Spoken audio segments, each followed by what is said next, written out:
सफलता की तैयारी द प्रेप वॉल्ट के साथ।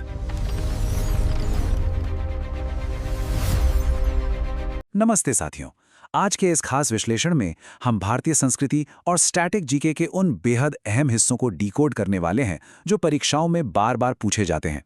तो चलिए बिना किसी देरी के सीधे विषय पर आते हैं और इन तथ्यों को हमेशा के लिए अपनी याददाश्त में पक्का करते हैं।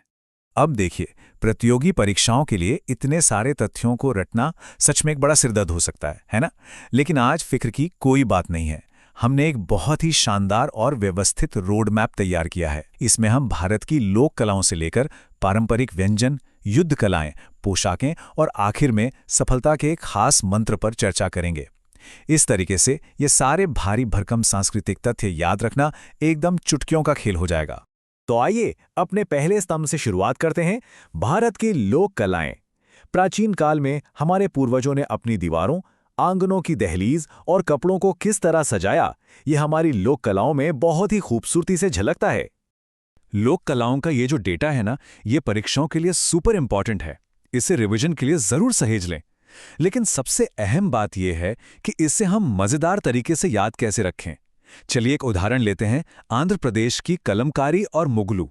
जरा कल्पना कीजिए कि एक दृष्टिबाधित व्यक्ति कलम को कार समझ रहा है, हो गया ना कलमकार यानी कलमकारी, और वो मुंह को गला कह रहा है जिससे बन गया मुगलू। है ना एकदम मजेदार? वहीं ओडिशा का पट्टचित्र याद रखने के लिए बस इतना सोचें कि कुछ उड़ते हुए चित्र पट्ट से नीचे गिर गए। अब जरा बिहार की कलाओं पर गौर करते हैं। यहां दी गई ये ब्याह वाली ट्रिक तो सच में कमाल की है। बिहार शब्द को सीधे ब्याह से जोड़ दीजिए। मान लीजिए मधुबनी और मिथिला नाम की दो लड़कियों का ब्याह हो रहा है और वहां रस्मों में गोद में कुछ अरिपन यानी अर्पण किया जा रहा है और हाथों पर गोदना गुदवाया जा रहा है। इस छोटी सी कहानी से ये चारों जटिल नाम एक सेकंड में दिमाग में लॉक हो जाते हैं। चलिए आगे बढ़ते हैं और देखते हैं कि इन कलाओं का विस्तार कैसे हुआ। अगर हम थोड़ा सा इतिहास में पीछे जाएं, तो सन 2000 में झारखंड बिहार से ही अलग होकर एक नया राज्य बना था और यही वजह है कि आज भी ये दोनों राज्य जादूपटिया और पैथकर जैसी कलाओं को आपस में साझा करते हैं। ध्यान रहे, ये दोनों कलाएं परीक्षाओं में जमकर पूछी जाती हैं। अब इन दो राज्यों के लॉजिक को समझते हैं। मध्य प्रदेश को हम सभी टाइगर स्टेट के नाम से जानते हैं, राइट? तो टाइगर से बाघ चित्रकला याद रखना बहुत आसान हो जाता है और साथ ही वहां की मशहूर गोंड जनजाति की कला भी। दूसरी तरफ हिमाचल प्रदेश अपने पहाड़ों के लिए जाना जाता है। ऊंची छत या रूफ से शब्द बना अरूफ और पहाड़ों से बन गया पहाड़ी और कांगड़ा। अब छत से खड़े होकर कोई क्या चलाएगा?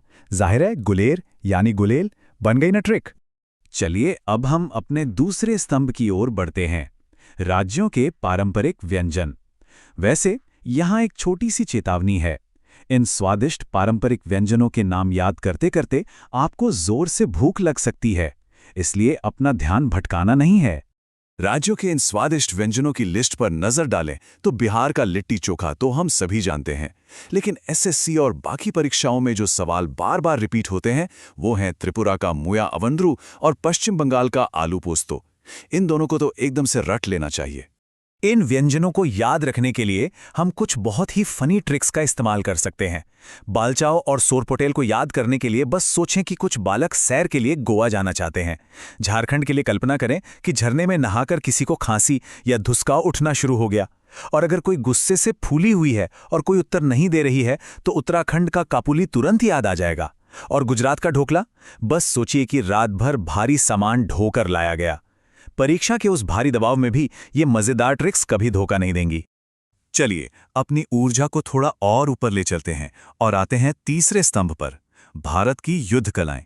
याद रखिए, ये कलाएं सिर्फ लड़ाई झगड़े के तरीके नहीं थे, ये आत्मरक्षा के वो प्राचीन रूप थे जो सदियों के सफर के बाद हमारी गौरवशाली सांस्कृतिक विरासत बन गए। अब देखिए, कलारीपयट्टू के बारे में जो बात वास्तव में सबसे दिलचस्प है वो ये है कि केरल की ये कला दुनिया की सभी मार्शल आर्ट्स की जननी मानी जाती है। जी हां, mother of all martial arts. और अगर हम आधुनिक पॉप कल्चर की बात करें तो इसका सीधा कनेक्शन बॉलीवुड के एक्शन स्टार विद्युत जामवाल से है, जो इस कला के बहुत बड़े एक्सपर्ट हैं। इसी तरह मणिपुर के मशहूर थांग टा को समझना बहुत आसान है अगर हम इसके शब्दों को बस बीच से तोड़ दें।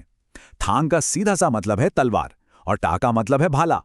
जब परीक्षाओं में टर्मिनोलॉजी वाले सवाल आते हैं तो ये छोटी सी स्पष्टता आपको सीधे सीधे नंबर दिलाती है। इन महत्वपूर्ण युद्ध कलाओं के डेटा पर एक नज़र डालिए। इसमें सबसे ज्यादा ध्यान खींचता है जम्मू कश्मीर का स्काई। इसे याद रखने का सबसे आसान तरीका है इसे स्काई यानी आसमान से जोड़ना। भारत के नक्शे में जम्मू कश्मीर सबसे ऊपर है, बिल्कुल स्काई की तरह। इसके अलावा पंजाब का गतका और उड़ीसा का पाइका अखाड़ा भी ऐसे नाम हैं जिन्हें भूलने की गलती बिल्कुल नहीं की जा सकती। 2। अब आप सोच रहे होंगे कि ये 2 क्या है? असल में ये वह संख्या है जो बताती है कि मशहूर पोल जिम्नास्टिक्स कला मलखम्ब मुख्य रूप से कितने राज्यों में प्रचलित है। पहला है मध्य प्रदेश, जहां ये उनका स्टेट स्पोर्ट यानी राज्य का खेल भी है, और दूसरा है महाराष्ट्र। इस कला को एक लकड़ी के खंभे या रस्सी के सहारे किया जाता है, जो शारीरिक संतुलन का एक अद्भुत नमूना है। अब हम अपने चौथे तथ्यात्मक स्तंभ की ओर बढ़ते हैं, प्रमुख पारंपरिक पोशाकें। पारंपरिक परिधान सिर्फ शरीर ढकने वाले कपड़े नहीं होते, वे भारत के हर राज्य के भूगोल, वहां के मौसम और इतिहास का बिल्कुल सटीक आईना होते हैं। इन प्रमुख परिधानों में असम का मेखला चादर और जम्मू कश्मीर का फिरन ऐसे नाम हैं जो हर उम्मीदवार की उंगलियों पर होने ही चाहिए। इन्हें अपने स्टडी नोट्स में एकदम टॉप प्रायोरिटी पर मार्क कर लीजिए। फिरन के बारे में तो आप जानते ही होंगे, ये कड़ाके की सर्दियों से बचने के लिए कश्मीर का सबसे अहम और खूबसूरत पहनावा है। आपको पता है, पारंपरिक साड़ियों का मूल स्थान परीक्षकों का बहुत ही पसंदीदा विषय है। इलकल साड़ियों को कर्नाटक से जोड़ने के लिए हमारी इलकल वाली ट्रिक याद रखिए, यानी कल बीमार होने का नाटक करना। ये ट्रिक एक बार सुन ली तो हमेशा के लिए दिमाग में छप जाती है। इसी तरह हार कर भी बैठा नहीं से आपको महाराष्ट्र की पैठनी साड़ी तुरंत याद आ जाएगी। तो साथियों, अब हम आते हैं हमारे 5वें और अंतिम स्तंभ पर, सफलता का मूल मंत्र। इतने सारे तथ्यों को याद करने से कहीं ज्यादा जरूरी है एक सही और अटूट मानसिकता का होना। आइए रैंक 1 हासिल करने वाले एक उम्मीदवार की उस प्रेरणादायक सोच को समझें जो हम सबके लिए एक बहुत बड़ा दिशा निर्देश है। ये बात सच में बहुत गहराई से सोचने वाली है। सफलता की राह में बाहर चाहे कितनी भी अड़चनें क्यों ना हो, चाहे लोग बेवजह कमियां निकालें या फिर गांव में जासूसी करते हाईटेक ड्रोन सी क्यों न मंडरा रहे हों, हमारा और आपका इकलौता काम बस अपने लक्ष्य पर नजर रखना है। अपनी शांत मेहनत के दम पर शिखर तक पहुंचना ही असली जीत है। खैर, इस विश्लेषण को समाप्त करने से पहले ये रहा एक मजेदार मेमोरी टेस्ट। क्या इस ट्रिविया सवाल का जवाब याद आ रहा है? वो कला कोई और नहीं बल्कि तमिलनाडु की सिलंबम है। इस एक्सप्लेनर में साथ जुड़ने के लिए बहुत बहुत धन्यवाद। मुझे पूरी उम्मीद है कि ये ट्रिक्स और सांस्कृतिक तथ्य अब हमेशा के लिए दिमाग में बस गए होंगे। हम फिर मिलेंगे एक नए विषय के साथ। तब तक सीखते रहिए और आगे बढ़ते रहिए।